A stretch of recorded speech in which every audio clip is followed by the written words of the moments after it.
بسم الله الرحمن الرحيم الحمد لله رب العالمين والصلاة والسلام على محمد وآله وأصحابه أجمعين أما بعد عليه وسلم خاتم النبيين سید الاولین والآخرین، ان کا مقام اور مرتبہ اور ان کی رسالت کا مقام اور مرتبہ کس قدر بلند ہے۔ اللہ رب العزت نے پورے انسانوں کی ہدایت کے لیے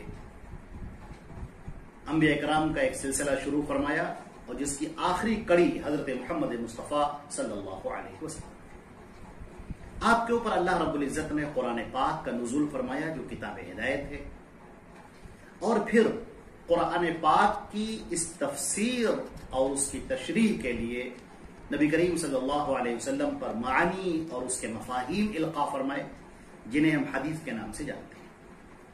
بہت سارے لوگ اس دور میں خاص کر، اور جب سے سوشل میڈیا وغیرہ کا عروج ہوا ہے تب سے اور زیادہ، وہ اس بات پر مصر ہے کہ حدیثوں کا انکار کریں، جنہیں ہم منکرین حدیث کہتے ہیں، اور ان کا کہنا یہ ہے کہ نہیں، قرآن کو الگ کر دیا جائے اور حدیث کو بالکل الگ کر دیا جائے، اور قرآن تو ہم مانیں گے اور اطاعت کریں گے، لیکن حدیثوں کو نہیں مانیں گے اور اس کی ہمیں کوئی اطاعت کی کوئی ضرورت نہیں ہے، وہ ایک تاریخی چیز ہے۔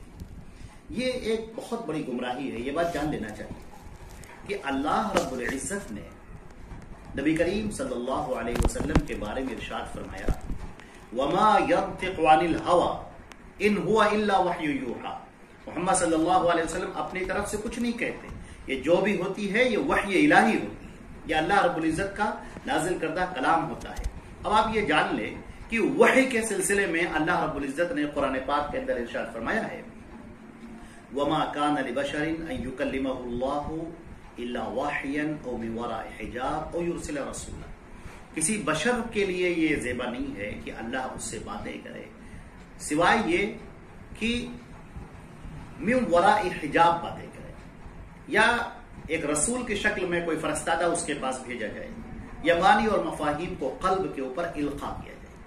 یہ تین بنیادی طریقے بیان کیے گئے ہیں وحی کے۔ اب آپ دیکھیں کہ ان یکلمہ اللہ الا وحیا او من وراء حجاب او یرسل رسولا، یہ تین طریقے اس کے اندر بیان کیے گئے ہیں۔ وحی کے ذریعے سے، وحی کسے کہتے ہیں؟ اللہ رب العزت اپنے احکام اور اپنا حکم، اپنے اوامر اور اپنے نواہی کو خفی طریقے سے رسول کے اوپر نازل فرمائے، اس کا القاء فرمائے، اور یا تو من وراء حجاب گفتگو ہو، جیسے حضرت موسیٰ علیہ السلام سے گفتگو ہوئی، اللہ رب العزت نے ان سے گفتگو فرمائی، اور وہ دیکھ نہیں رہے تھے اللہ رب العزت کو، لیکن وہ الفاظ سن رہے تھے۔ یہاں پر فرشتہ حائل نہیں ہوتا، فرشتہ درمیان میں موجود نہیں ہے، بلکہ اللہ رب العزت کلام کر رہے ہیں اور اس کا رسول ان باتوں کو سن رہا ہے۔ یا تو اللہ رب العزت فرشتے کو بھیجتا ہے، جیسے جبریل امین علیہ السلام، وہ اللہ کا کلام لے کر آتا ہے اور پھر وہ رسول تک پہنچاتا ہے۔ تو ہم دیکھتے ہیں کہ قرآن پاک کا تعلق کس چیز سے؟ اللہ نے قرآن پاک میں فرمایا، قُلْ مَنْ كَانَ عَدُوًّا لِجِبْرِيلَ فَإِنَّهُ نَزَّلَهُ عَلَىٰ قَلْبِكَ بِإِذْنِ اللَّهِ۔ کہ آپ کہہ دیجیے، اگر جو جبریل سے دشمنی رکھتے ہیں کہ جو جبریل امین ہیں یہ اللہ کے پیغام کو لے کر آئے ہیں، اللہ کے حکم سے لے کر آئے ہیں۔ دوسری جگہ پر فرمایا گیا، نزل به الروح الامین، جبریل امین اس قرآن پاک کو، اس کلام ربانی کو جبریل امین علیہ السلام وہ لے کر آئے ہیں۔ اب آپ دیکھیں کہ یہ جو قرآن پاک ہے، یہ تو اللہ رب العزت نے حضرت جبریل امین علیہ السلام کے واسطے سے بھیجا ہے، لیکن وحی کی باقی شکلیں کہاں ہیں؟ باقی دو شکلیں کہاں ہیں؟ باقی کیا دو شکلیں موجود نہیں ہیں؟ آپ دیکھیں گے کہ باقی دو شکلیں ہیں۔ آپ کے قلب پر ان معانی کا، مفاہیم کا القاء فرمایا گیا، اور یہ معانی اور مفاہیم کا القاء یہ اللہ رب العزت کی جانب سے۔ آپ دیکھیں گے اس سلسلے میں بہت آپ کو قرآن پاک کے اندر مثالیں ملیں گی۔ ایک تو خود اللہ رب العزت نے جو رسول کا مرتبہ اور مقام بیان فرمایا ہے، اس کے اندر اس بات کی وضاحت فرمائی ہے کہ لِتُبَيِّنَ لَهُم مَّا نُزِّلَ إِلَيْهِمْ، آپ وضاحت کریں، تبیین کریں، مَا نُزِّلَ إِلَيْهِمْ، جو بھی نازل کیا جا رہا ہے، وَمَا أَنزَلْنَا عَلَيْكَ الْكِتَابَ إِلَّا لِتُبَيِّنَ لَهُمْ، اور ہم نے آپ کی طرف جو کتاب اتاری ہے اس لیے اتاری ہے کہ آپ اس کی توضیح اور اس کی آپ تشریح کریں. اور قرآن پاک نے بھی اس بات کو اور واضح طریقے سے بیان کیا کہ ثم ان علینا بیانا، پھر ہمارے ذمے ہے اس قرآن پاک کی وضاحت کرنا، اس کو کھول کھول کر بیان کرنا. تو اب آپ دیکھیں کہ اللہ رب العزت نے اپنے اس کلام کی وضاحت کیسے فرمائی. ادھر نبی کو یہ مرتبہ اور مقام دیا گیا ہے، ان کی یہ ذمہ داری دی گئی ہے کہ آپ اس کی وضاحت کریں، آپ اسے کھول کھول کر لوگوں کے سامنے بیان کریں. اس طرح ہم دیکھتے ہیں کہ قرآن پاک کے اندر جو مجملات ہیں، جو قرآن پاک کے اندر اشارے ہیں، قرآن پاک کے اندر بعض وہ چیزیں ہیں جو صحابہ کرام کی سمجھ میں نہیں آئی اور انہوں نے اس پر باقاعدہ سوالات کیے اور اللہ کے نبی صلی اللہ علیہ وسلم نے اس کی وضاحت فرمائی. آپ دیکھیں گے کہ قرآن پاک کے اندر نماز کا حکم دیا گیا، نماز پڑھی جائے. لیکن نماز کب پڑھی جائے گی، اس کے اوقات کیا ہیں، اس کے شرائط کیا ہیں، فرائض کیا ہیں، اس کی ہیئت کیا ہے، یہ ان سب چیزوں کی وضاحت. وضو ہے، وضو کیسے کیا جائے گا، کن کن چیزوں سے وضو ٹوٹ جائے گا، کن چیزوں سے نماز ٹوٹ جائے گی، ان سب کی وضاحت کون کرے گا. آپ دیکھیں گے کہ ہمارے نبی کریم صلی اللہ علیہ وسلم نے اس کی وضاحت فرمائی ہے اور اس کو اچھے طریقے سے بیان فرمایا ہے کہ نماز کے مسائل، زکوٰۃ کے مسائل، حج کے مسائل، روزے کے مسائل، یہاں تک کہ جب حج کے مسائل کا موقع آیا تو آپ نے کہا کہ خذوا عنی مناسککم فإنی لا ادری لعلی لا احج بعد عامی ھذا، کہ مجھ سے حج کے مسائل سیکھ لو، ہو سکتا ہے کہ میں اس کے بعد میں ملاقات نہ کروں، میں حج نہ کروں اس کے بعد. تو مناسک کو سیکھنے کے سلسلے میں آپ نے وضاحت فرمائی کہ اس کو سیکھا جائے اور اس کو حاصل کیا جائے. تو آپ دیکھیں گے اسی طریقے سے ہمیں ایک صحابی حضرت عدی بن حاتم رضی اللہ تعالیٰ عنہ کا واقعہ ملتا ہے. بخاری شریف کتاب التفسیر کے اندر اس کا واقعہ بیان کیا گیا ہے کہ قرآن پاک کی جب یہ آیت نازل ہوئی کہ حتی یتبین لکم الخیط الابیض من الخیط الاسود، کہ جب یہ کالا دھاگا سفید دھاگے سے جب نمایاں ہو جائے تو انہوں نے تکیے کے نیچے ایک کالا دھاگا اور سفید دھاگا رکھ لیا. جب نبی کریم صلی اللہ علیہ وسلم کو معلوم ہوا تو آپ نے کہا کہ بھائی تمہارا تکیہ تو بہت بڑا ہے، اس کا یہ مطلب نہیں، اس کا یہ مطلب. پھر اس کے بعد من الفجر کی الفاظ بھی اس میں آئے تاکہ یہ وضاحت ہو جائے. اب یہ وضاحت کون کر رہا ہے، یہ وضاحت کس نے بیان کی. آپ دیکھیں گے قرآن پاک کے اندر اللہ نے فرمایا وما جعلنا القبلة التي كنت عليها الا لنعلم من يتبع الرسول ممن ينقلب على عقبيه، ہم نے بیت المقدس کو جو قبلہ متعین کیا تھا وہ اس لیے متعین کیا تھا تاکہ ہم تمہیں آزما سکیں. لیکن آپ دیکھیں پورا قرآن پاک آپ پڑھ جائیں آپ کو کہیں پر نظر نہیں آئے گا کہ خانے کی بیت المقدس کو قبلہ متعین کیا گیا، لیکن اللہ نے اس کو بیان کیا کہ نہیں ہم نے اس کو متعین کیا تھا. تو یہ حدیث رسول کے علاوہ کون ہو سکتا ہے. یہ نبی کریم صلی اللہ علیہ وسلم کے ذمے جو کام دیا گیا تھا کہ قرآن پاک کی تشریح کریں، اس کی تبیین کریں، اس کی وضاحت کریں، اس کی تفسیر بیان کریں، نبی کریم صلی اللہ علیہ وسلم کا یہ فرض تھا، یہ ان کا فرض رسالت تھا، فرض منصبی تھا اور اس کو انہوں نے ادا فرمایا.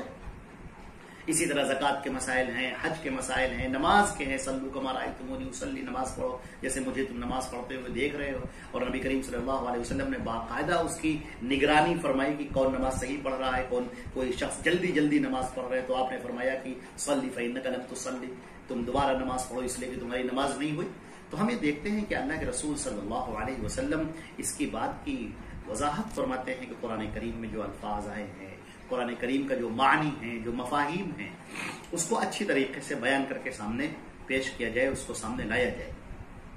نبی کریم صلی اللہ علیہ وسلم کی ایک روایت بھی ہے جو مسند احمد کے اندر روایت ہے کہ الا انی اوتیت القرآن ومثلہ معہ، سنو مجھے قرآن دیا گیا اور اس کے جیسا اور دیا گیا، ومثلہ معہ، اس کے علاوہ اور دیا گیا، اس کے علاوہ بھی چیزیں دی گئی ہیں.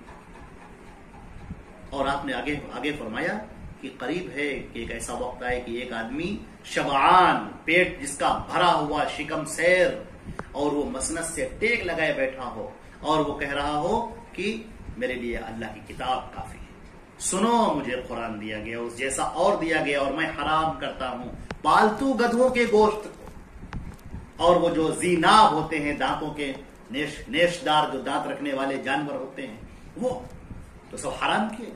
اب آپ دیکھیں کہ نبی کریم صلی اللہ علیہ وسلم نے یہ چیزیں اللہ کے حکم سے حرام فرمائی. یحرم علیہم الخبائث اور یحل لهم الطیبات ویحرم علیہم الخبائث، کہ وہ اچھی چیزوں کو تمہارے لیے حلال کرتا ہے اور خراب چیزوں کو تمہارے لیے حرام قرار دیتا ہے.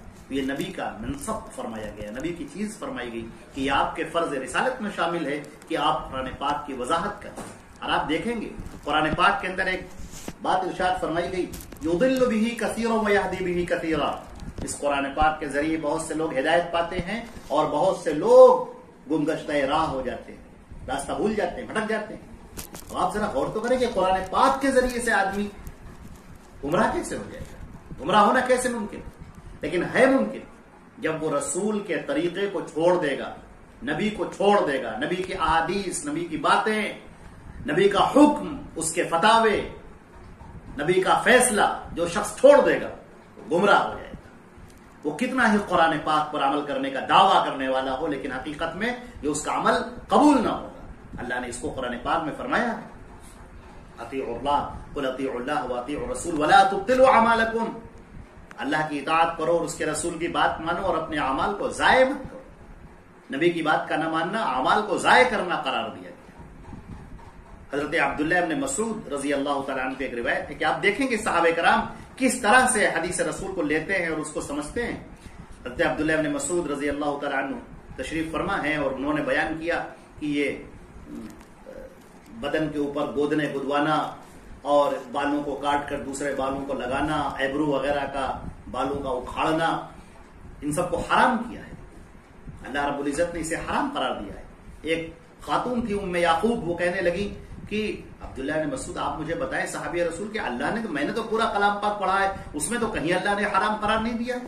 آپ نے کہا دوبارہ پڑھو، پھر پڑھو، کیا تم کو اندر یہ آیت نہیں ملتی وما آتاکم الرسول فخذوہ وما نہاکم عنہ فانتہوا، رسول جو تمہیں دے وہ لے لو اور جس بات سے منع کرے اس سے ٹھہر جاؤ۔ کہا یہ تو ہے، کہا تو بس۔